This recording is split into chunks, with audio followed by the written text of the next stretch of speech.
And welcome back to The Factor Uncensored. We're talking freedom tonight, and now we are looking at your money. Are you financially independent? That might mean more than you think. We check in with a financial expert for the details.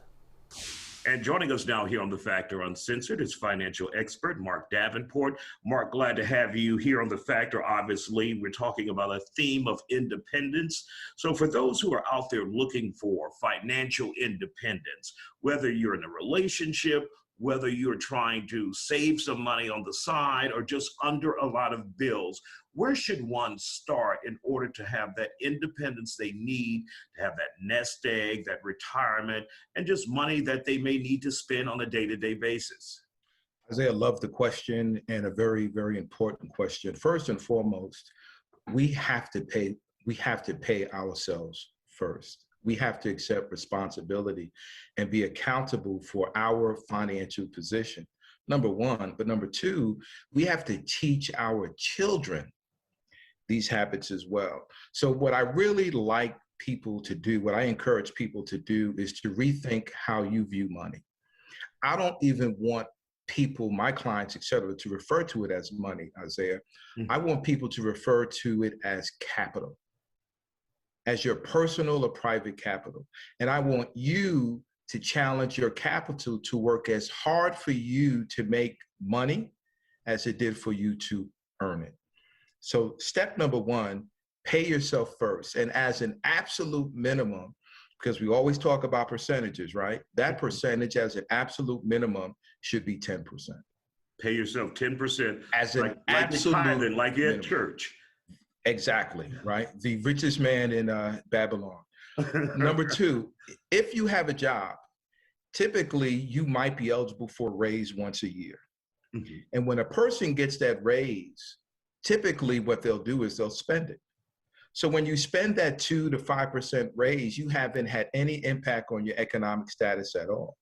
What I encourage people to do is when you receive a raise on your job, increase your savings, increase your investment, increase your 401k contribution by the amount of that raise. When you do that, now you have something tangible that you will see. And then thirdly, debt is the enemy of disposable income. And disposable income, Isaiah, is what you have left after all of your bills, taxes, et cetera, have been paid. And if a person has an insurmountable amount of debt, that significantly reduces the amount of capital they have to put away. So quick recap, 10% is the absolute minimum. If your job is contributing 5%, a lot of people will contribute up to the match.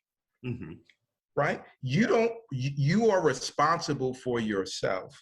Anything your employer gives you is gravy. It's a bonus. Right. 10% is that number one. Number two, challenge your money to work for you. Put your money to work. Invest your money in something that's going to give you an opportunity to grow. And then finally, we have to make sure we have our financial house in order. That means having a will. That means having a durable power of attorney, and that means having a medical directive. That means, God forbid, if something should happen to you, your affairs are in order. 10%, invest. Any increase in income you receive, invest that money, because if you don't, Isaiah, you're spending it. Another piece of advice, stop spending money if you don't need to. Also, first milestone, Mark says, save $10,000, not necessarily for emergencies, but to teach yourself how you can do it.